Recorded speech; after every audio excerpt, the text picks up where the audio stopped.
दोस्तों स्वागत है आप सभी का राधा रानी के छोटे से यूट्यूब चैनल पर। आप सभी को पता है कि छठ मैया का छठ का जो महापर्व होता है यह शुरू हो चुका है 25 अक्टूबर यानी कि आज सुबह से ही। छठ का जो महापर्व होता है प्रत्येक साल कार्तिक महीने के शुक्ल पक्ष की चौथे दिन से लेकर यह तीसरे दिन से लेकर छठे दिन तक मनाया जाता है, जो कि 3 से लेकर 4 दिन का यह व्रत होता है। जैसे कि आज 25 तारीख को रहेगा, कल 26 तारीख को रहेगा, 27 तारीख को और 28 तारीख की सुबह सूर्य उदय होते ही यह व्रत जो है पूरा हो जाएगा। यह विशेषकर जो है छत्तीसगढ़, बिहार और पूर्वी उत्तर प्रदेश की साइड बनाया जाता है।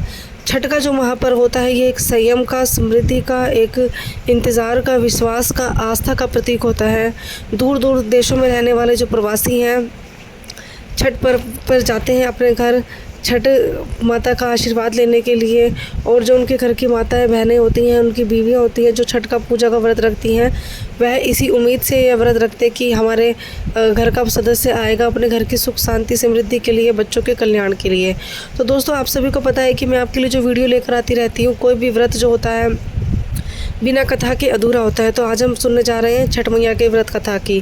लेकिन इससे पहले अगर आप मेरे चैनल पर पहली बार आए हैं तो मेरे चैनल को सब्सक्राइब ज़रूर कीजिएगा और मेरी वीडियो को एंड तक ज़रूर देखिएगा। तो छठ मैया का सबसे पहला जो व्रत कथा शुरू करते हैं हम।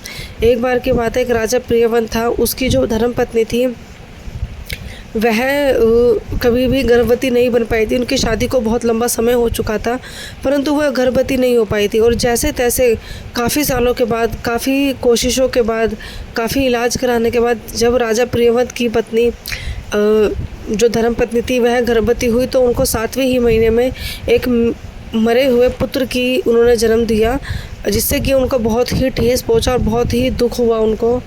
और जो राजा था वह अपने इस दुख को बर्दाश्त ना कर सका और उसने अपने आप की हत्या करने के बारे में सोच लिया।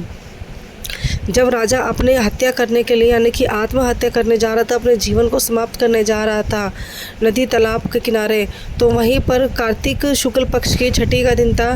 तो छठ मैया वहाँ प्रकट हुई और छठ मैया ने पूछा कि तुम यह क्यों कर रहे हो। तो राजा ने अपनी सारी कहानी छठ मैया को बताई और छठ मैया ने कहा कि मैं छठ मैया हूँ और मैं तुम्हारी सारी इच्छाएं पूरी करूँगी। मैं तुम्हें संतान, सौभाग्यवती, पुत्रवती का जो है आशीर्वाद देती हूँ, लेकिन तुम्हें विधि विधान से प्रत्येक वर्ष कार्तिक मास की शुक्ल पक्ष छठी का जो है मेरी पूजा करनी होगी। साथ ही साथ मेरे इस व्रत के बारे में अन्य लोगों को भी बताना होगा। तो राजा छठ मैया की इस बात को स्वीकार कर लेता है और वह विधि विधान से उस साल छठ मैया का व्रत रखता है और अपने व्रत में छठ मैया से मनोकामना करता है एक संतान की। तो छठ मैया उनकी मनोकामना पूरी कर देती है और उनको पुत्र की प्राप्ति होती है। जिसके बाद राजा अपने नगर में, अपने शहरों में, अपने गांव कस्बे में छठ मैया के व्रत की जानकारी सभी को देने लगा। और ऐसा माना जाता है कि जब राजा को पुत्र की प्राप्ति हुई तो राजा ने उसके बाद जितने भी साल आए प्रत्येक साल वह छठ मैया की पूजा करता था और अपने साथ साथ नगर के सभी लोगों को करने के लिए कहता था। तो तभी से जो है छठ पूजा की शुरुआत हुई और जब से यह छठ जो पर्व है वह बनाया जाता है।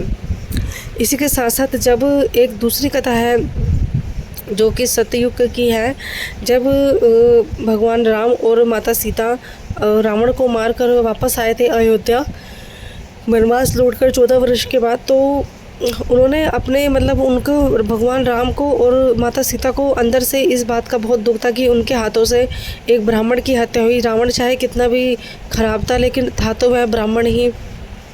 तो भगवान राम और माता सीता ऋषि के पास गए और ऋषि से पूछा कि भाई हम क्या ऐसा करें जिससे कि हमारे सर से ब्राह्मण दोष का ये पाप पूरा हो जाए, ख़त्म हो जाए।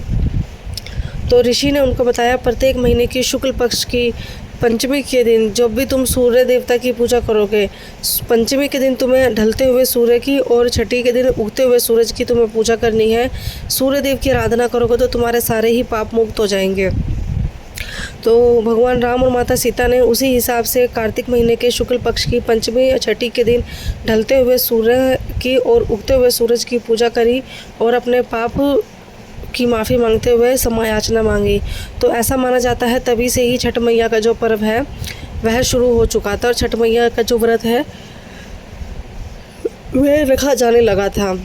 तो इसी के साथ द्वापर युग की कहानी शुरू होती है कि जब द्रौपदी थी, द्रौपदी अपने जो पति के लिए, अपने मतलब अपने पांडवों के अपने पति के लिए, जब उन पांडवों ने अपना सब कुछ जुए में हार गए थे, उनके घर में अन्न का भी कुछ दाना नहीं बचा था, उनकी सारी धनपता जो भी धन था, संपदा था, सब जुए में चला गया था। तो द्रौपदी ने सूर्यदेव और छठ मैया की ही आराधना करी थी, जिससे कि उनको जो सारी सुख समृद्धि, उनके जो धन था, सब उनको वापस मिल गया था। इसी के साथ साथ जो द्रौपदी थी, उनके घर में जीवन में नई खुशहाली आई थी, शक्तियाँ उनको मिली थी। तो छठ मैया जो है हमेशा हमें आशीर्वाद देती है कि जिससे हमारे घर में सुख शांति बनी रहती है, संपदा आती है। साथ ही साथ छठ मैया हमारे संतान के कल्याण का भी हमें आशीर्वाद देती है। तो दोस्तों, छठ मैया की छोटी सी कथा थी जो मैंने आप तक पहुंचाने की कोशिश करी है। अगर आपको मेरी वीडियो अच्छी लगे तो मेरे चैनल को सब्सक्राइब कीजिएगा, मेरी वीडियो को लाइक कीजिएगा, शेयर कीजिएगा, कमेंट कीजिएगा।